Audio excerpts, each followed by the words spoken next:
ए minus B का क्या definition होता है कि अगर कोई भी एलिमेंट ए माइनस बी सेट का है तो वो ए का तो होगा बट बी का नहीं होगा। तो हमने क्या बोला, x belongs to A and x not belongs to B. तो इसको हमने क्या बोला, x belongs to A and अगर b का नहीं है तो b कंप्लीमेंट का है। तो फिर क्या हो गया, x belongs to A intersection b complement, if and only if. तो हमने क्या लिया, x belongs to A minus B if and only if x belongs to A intersection b complement. तो हमें क्या पता चल गया, a minus B is the subset, ये सॉरी सबसेट नहीं, a minus B is equal to A intersection b complement. ठीक है, ये था हमारा मेथड नंबर 1। अब बच्चों आ जाओ मेथड नंबर 2 में। मेथड नंबर 2 में क्या बोल रहा है कि लेट x बी, वही सबसेट वाला प्रूफ करेंगे मेथड नंबर 2 से। Let x be any arbitrary element of a minus B. x हमने कोई भी रैंडम एलिमेंट या आर्बिटरी एलिमेंट उठा लिया a माइनस बी का। तो अगर x a माइनस बी का एलिमेंट है तो x a का एलिमेंट है एंड x b का एलिमेंट नहीं है। तो अगर x b का एलिमेंट नहीं है तो फिर b कंप्लीमेंट का एलिमेंट है, बीच में एंड है तो इंटरसेक्शन आ गया। तो x एलिमेंट क्या हो गया, a इंटरसेक्शन b कंप्लीमेंट का। तो x किसका एलिमेंट हम लेके चले थे, a माइनस बी का। किसका एलिमेंट मिल गया, a इंटरसेक्शन b कंप्लीमेंट का। तो यहां से हमें क्या पता चला, a minus B is the subset of a intersection b complement. इसे हमने फर्स्ट इक्वेशन बोल दिया। अगेन हमने क्या बोला, let y be any arbitrary element of a intersection b complement. y को हमने क्या बोल दिया, कोई भी रैंडम एलिमेंट बोल दिया इंटरसेक्शन b कंप्लीमेंट का। तो अगर y a intersection b complement का एलिमेंट है तो y a का भी है एंड y b कंप्लीमेंट का भी एलिमेंट है। ठीक है, तो एंड इंटरसेक्शन है तो एंड आ गया। तो y एलिमेंट ऑफ ए, अगर b कंप्लीमेंट का एलिमेंट है तो फिर b का एलिमेंट नहीं है। तो फिर ये डेफिनेशन किसका आ गया, ये तो a माइनस बी का आ गया ना। तो y एलिमेंट हो जाएगा a माइनस बी का। तो y हमने किसका एलिमेंट लेके चले थे, a इंटरसेक्शन b कंप्लीमेंट का। y हमें किसका एलिमेंट मिल गया, a माइनस बी का। तो हमें क्या पता चला, a intersection b complement is the subset of a minus B. तो 1 एंड 2 से क्या प्रूफ हो गया, a minus B is equal to a intersection b complement. ये हो गया हमारा। ठीक है, अब बच्चों आ जाओ मेथड नंबर 3, ये वेन डायग्राम से। फिर वेन डायग्राम में वही a माइनस बी को हमने शेडिंग किया। a में से ये सेट है ना a, इसमें से b का तो यही पोर्शन है ना, बिकॉज ये तो दोनों में कॉमन है। तो a सेट में से b को हटा दिया, मतलब कि इंटरसेक्शन b को हटा दिया, तो ये शेडिंग आ गया a माइनस बी का। अब ये बताओ, ये शेडिंग किसकी है, a की, ये शेडिंग किसकी है, b की। इसका दोनों का हमें अगर इंटरसेक्शन लेना तो कॉमन लेना है। कॉमन क्या है, इतना ही तो शेडिंग कॉमन है। देख लो, यही तो शेडिंग कॉमन है, यही है ना। यहाँ भी देखो, इतने ही रीजन में यहाँ भी शेडिंग है और इतने ही रीजन में यहाँ भी शेडिंग है। तो ये कॉमन है, तो कॉमन हमने ले लिया। तो देख लो 1 एंड 2 से ये दोनों इक्वल प्रूफ हो गया। तो सेम लॉजिक से मैंने क्या बोला कि सेम लॉजिक से तुम b minus A is equal to B intersection A complement भी प्रूफ कर लेना। बस ये जो अभी हमने प्रूफ किया इसमें a का रोल b करेगा, b का रोल a करेगा। ठीक है, अब बच्चों आ जाओ थ्योरम नंबर 2 में। थ्योरम नंबर 2 जो है हमारा, ये ऑलरेडी मैंने तुम लोगों को बता रखा है, इसमें कोई नया थ्योरम नहीं है। अच्छा, ये कोई नया थ्योरम नहीं, ये ऑलरेडी बता रखा है, इसका प्रूफ नहीं दिया था। ठीक है, तो प्रूफ देख लो अभी। इसमें क्या बोल रहा है, ये for any two sets A and B, कोई भी दो सेट ए और बी के लिए अगर ए यूनियन बी बी के इक्वल है, इसका क्या मतलब है, ए बी का सबसेट है। अगर तुम किसी भी सबसेट का यूनियन सुपरसेट के साथ लोगे तो हमें सबसेट, ये सुपरसेट आ जाएगा। और तुम अगर किसी भी सबसेट का इंटरसेक्शन सुपरसेट के साथ लोगे तो सबसेट आ जाएगा। तो हमने क्या बोला, ए यूनियन बी अगर बी के इक्वल है तो ए बी का सबसेट है। ए इंटरसेक्शन बी अगर ए के इक्वल है तो अगेन ए बी का सबसेट है। ठीक है, तो ये तो ऑलरेडी बता रखा मैंने, बट इसका एक बार प्रूफ देख लो क्या है। प्रूफ में बच्चों क्या है कि हमने क्या मान लिया कि let A intersection A is the subset of B. A को हमने क्या मान लिया कि बी का सबसेट है। तो हमें क्या प्रूफ करना है, then we have to prove that A union B is equal to B. हमने क्या बोला कि हमने ए को बी का सबसेट मान लिया। अब हमें क्या प्रूफ करना है कि ए यूनियन बी बी के इक्वल है। तो एक बात, सिंपल सी बात है, ये तो क्लियर है ना कि बी जो होगा वो सबसेट होगा ए यूनियन बी का, और ए भी सबसेट होगा ए यूनियन बी का। ए जो होगा वो सबसेट होगा ए यूनियन बी का, और बी जो होगा वो भी सबसेट होगा ए यूनियन बी का, बिकॉज ए के सारे एलिमेंट ए यूनियन बी में प्रेजेंट है और बी के भी सारे एलिमेंट ए यूनियन बी में प्रेजेंट है। तो A is the subset of A union B and B is also the subset of A union B. तो हमने क्या बोला, B is the subset of A union B. Starting में हमने क्या किया, ए को बी का सबसेट मान लिया और हमें ये प्रूफ करना है A union B is equal to B.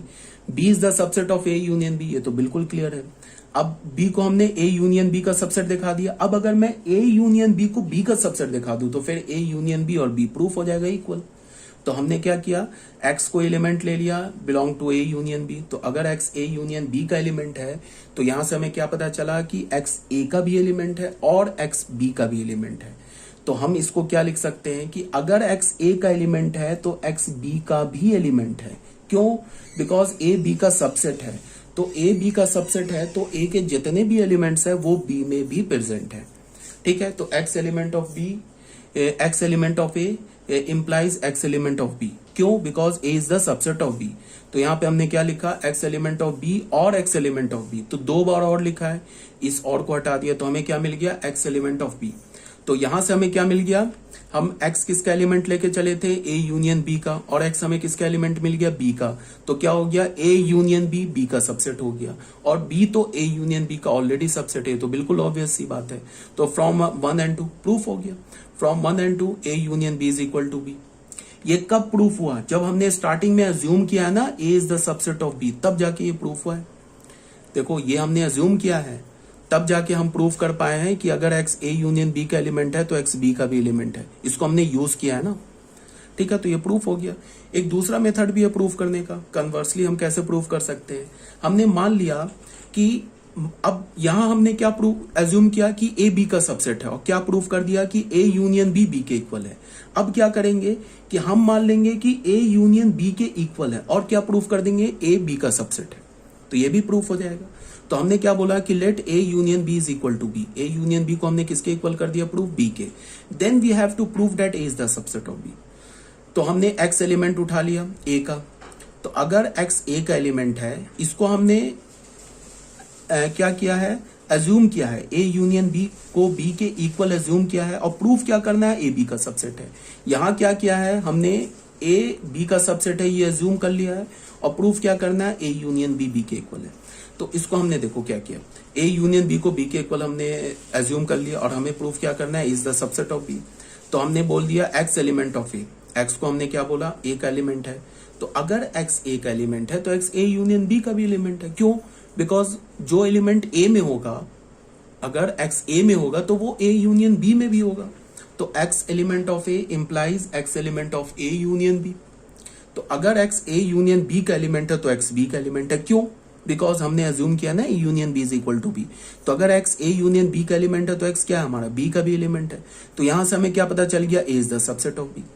ठीक है, 10 ए यूनियन बी अगर बी के इक्वल है तो ये क्या इंप्लाई कर रहा है, ए बी का सबसेट है। तो ये भी हेंस प्रूफ हो गया। यहां पे हमने क्या किया था, ए को बी का सबसेट मान लिया था, एज्यूम कर लिया था, फिर हमने प्रूफ कर दिया A union B is equal to B. Second में हमने क्या किया है, ए यूनियन बी को बी के इक्वल माना, फिर प्रूफ कर दिया is the subset of B. तो भी प्रूफ हो गया। ठीक है, यहां तक कोई डाउट नहीं होनी चाहिए। अब बच्चों आ जाओ सेकंड पार्ट में। सेकंड पार्ट में क्या बोल रहा है कि if A is the subset of B. अब सेकंड पार्ट क्या हमारा, सेकंड पार्ट है भाई ये तो A intersection B is equal to A, if and only if A is the subset of B. Same logic लगेगा। ठीक है, हमने क्या बोला कि let A is the subset of B. हमने सबसे पहले क्या मान लिया कि ए बी का सबसेट है। तो हमें क्या प्रूफ करना है कि ए इंटरसेक्शन बी ए के इक्वल है। ठीक है, तो सबसे पहली बात है क्या, ये तो ऑब्वियस ही बात है, ए इंटरसेक्शन बी ए का सबसेट होगा। क्यों होगा, बिकॉज ए इंटरसेक्शन बी में ए के भी एलिमेंट होंगे, बी के भी एलिमेंट होंगे। तो ए के और बी के कॉमन एलिमेंट होंगे ना, तो जो कॉमन एलिमेंट होंगे वो तो ए में भी प्रेजेंट होगा। तो A intersection B is the subset of A. इसको हमने फर्स्ट इक्वेशन मान लिया। ठीक है, फिर हमने बोला कि x अगर a का एलिमेंट है तो इसको हम लिख सकते हैं ना, x element of a and x element of b। से तो कोई प्रॉब्लम नहीं है। तो x एलिमेंट है a का, तो x एलिमेंट इस a की जगह b डाल दिया। क्यों? क्योंकि हमने स्टार्टिंग में अज्यूम किया है कि a b का सबसेट है। तो अगर a b का सबसेट है तो अगर a में कोई एलिमेंट प्रेजेंट है तो वो b में भी प्रेजेंट है। तो हमने यहाँ पे x एलिमेंट ऑफ a की जगह क्या रिप्लेस कर दिया, x एलिमेंट ऑफ b। तो x element of a and x element of b implies x element of a intersection b। तो यहां से क्या हो गया, x a का एलिमेंट लेके चले थे और किसका x मिल गया एलिमेंट, a इंटरसेक्शन b का। तो हमें क्या पता चला, a is the subset of a intersection b।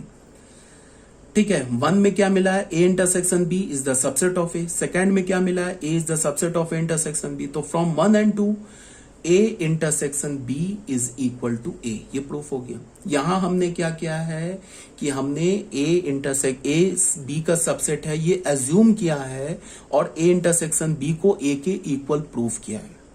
ठीक है, अब सेकंड में फिर क्या करेंगे कि ए इंटरसेक्शन बी को ए के इक्वल एज्यूम कर लेंगे और फिर ए को बी का सबसेट दिखा देंगे। तो हमने क्या किया, let A intersection B is equal to A, ये एज्यूम कर लिया और we have to prove that A is the subset of B. और हमें क्या प्रूव करना है, ए बी का सबसेट है। तो ठीक है, यहां पे अब मैं क्या लिख रहा हूं कि x अगर ए का एलिमेंट है तो x ए इंटरसेक्शन बी का भी एलिमेंट होगा। बिल्कुल ऑब्वियस सी बात है, बिकॉज जो एलिमेंट ए में प्रेजेंट है, अगर मैं बोल रहा हूं कि x एलिमेंट है ए का, तो यहां पे कुछ ठीक है, अगर x एलिमेंट है ए का तो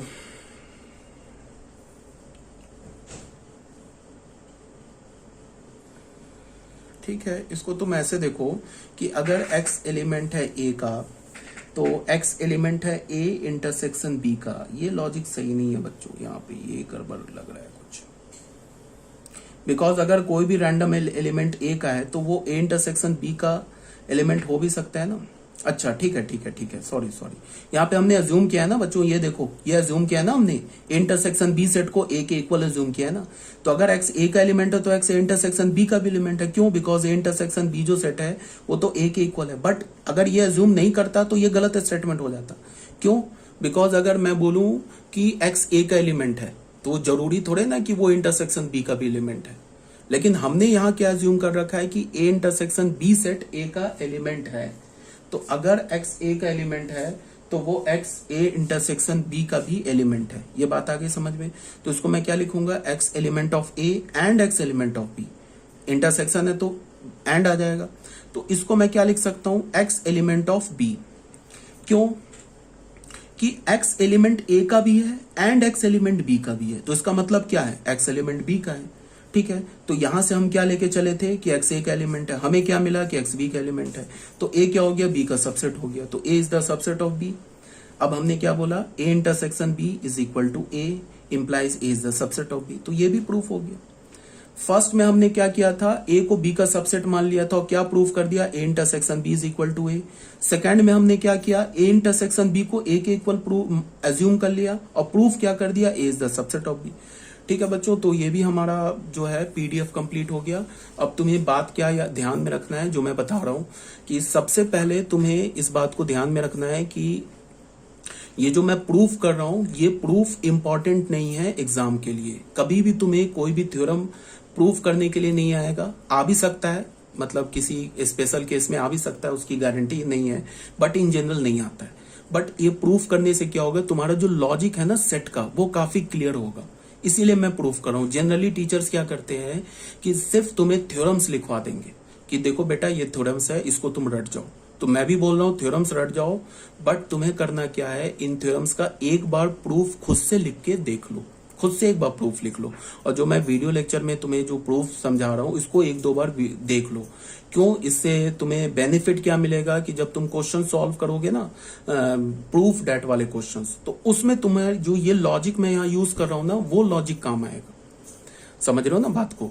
बहुत सारे अभी क्वेश्चंस आएंगे जब मिसलेनियस का तुम एक्सरसाइज करोगे ना एनसीईआरटी से, तो बहुत सारे क्वेश्चन आएंगे प्रूफ डेट वाले कि proof that this set is equal to this. तो ये लॉजिक काम आएगा। जैसे बोलेगा कि proof that A set is equal to B, तो हम क्या लॉजिक यूज कर लेंगे, ए को बी का सबसेट प्रूफ कर देंगे, बी को ए का सबसेट प्रूफ कर देंगे और फाइनली लिख देंगे ए इज इक्वल टू बी।